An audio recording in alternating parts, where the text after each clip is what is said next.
Salam dəyərli avtomobil həvəskarları. Bu gün qarşınızda Yapon mühəndisliyinin ən dözümlü, ən çox mübahisə yaradan və hələ də küçələrimizdə şahlıq edən bir modelindən danışacağıq. Mitsubishi Lancer.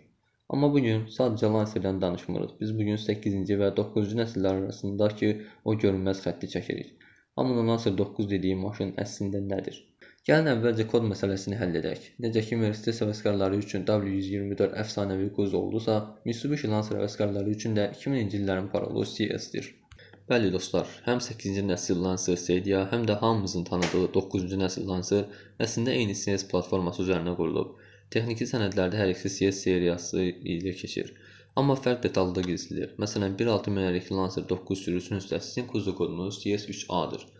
Əgər 1.5 mühərrikli bir Sedianız varsa, bu CS2A-dır. Yəni CS bu ailənin soyadıdır, rəqəmlər isə adları. İndi qaydaq 2000-ci ilə. Mitsubishi 8-ci nəsli, yəni Lancer Sedianı təqdim edəndə bu böyük sıçrayış idi. Görünüş daha yumşaq xətlər, yumru və ensiz faralar, texnologiya Sedia o dövrü üçün çox cəsarətli idi. Yaponlar bura GDI, Gasoline Direct Injection, mühərriklər və CVT, yəni variator sürətlər qutusu qoymuşdular. Amma gəlin etiraf edək ki, bizim yanacaq və servis şəraitimizdə GDI mühərriklər və dövrün variatorları biraz nazlı maşınlar kimi yadda qaldı.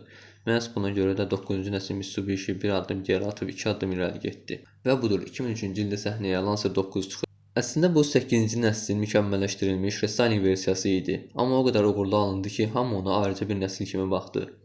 Nə dəyişdi? Mitsubishi dizaynı daha aqressiv etdi. O məşhur üstüzalı faralar, daha iri radiator barmaqlığı maşını daha ciddi görkəm verdi. Ən böyük fərq Mitsubishi anladı ki, dözümlülük hər şeydən üstündür. 9-cu nəsildə, xüsusən Avropa bazarı üçün mürəkkəb GDI-dən imtina edib, sadə ölməz 4G18 kodlu 1.6 litrəlik mühərrikinə və əfsanəvi sadə avtomat gidrotransformator sürətlər qutusuna keçid etdilər. Məhz bu kombinasiya Lancer 9-u daşlayan maşın statusuna qaytardı. 8 vs 9 hansı daha yaxşıdır? İndi sual yarana bilər. Mən 8 alım yoxsa 9? Dözümlülük. Əgər başınız ağrımasını istəyirsinizsə, Lancer 9 CS3A sizin seçiminizdir.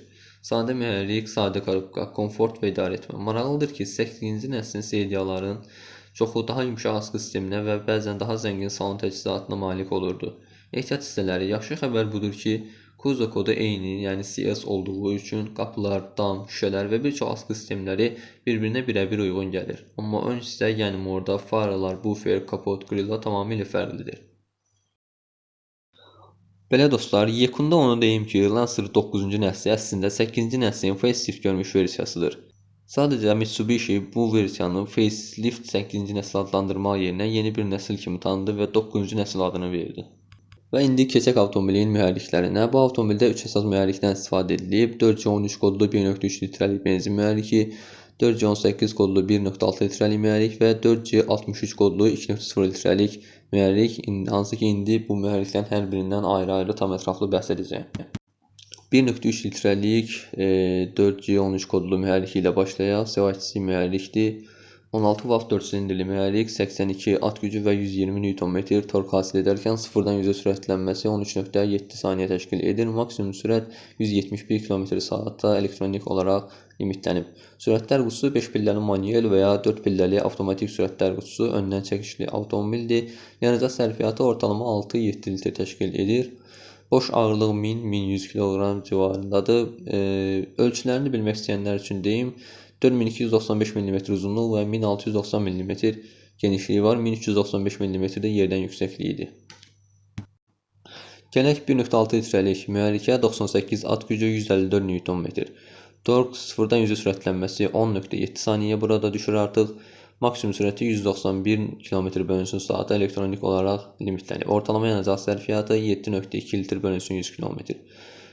Sürətlər qutusu tipi 5 pilləli manuel və ya 4 pilləli avtomatik sürətlər qutusu öndən çəkişli avtomobildir. 4 çəkər versiyası qeyd edim ki, standart Lancer'da ümumiyyətlə yoxdur, yalnızca Evo'larda mövcud olub. Hansı ki Evo'dan mən bu videoda bəhs etməyəcəm. Əgər sizlərə maraqlı olarsa növbəti videolarda Evo'dan da bəhs edərik. Və gələk 2.0 litrəlik mühərrikə 135 at gücü və 176 Nm tork hasil edir. 5 pilləli manuel və ya 4 pilləli avtomatik sürətlər qutusu ilə təchiz edilib. 0-dan 100-ə sürətlənməsi 9.6 saniyə, maksimum sürəti 200 km/saat elektronik olaraq limitlənib. Yanacaq sərfiyyatı 11.5-12 litr, şəhərçi 7-8 litr, trasta və ortalama da 8-9 litr təşkil edir. Yanacaq çəninin həcmi 50 litrdir. Öndə MacPherson, arxada bağımsız çoxlinkli sistemindən istifadə olunub. Belə dostlar, bugünlük məndən bu qədər. Daha bir videonun sonuna gəldik. Növbəti videolarda görüşmək üzrə, özünüzə yaxşı baxın, salamat qalın.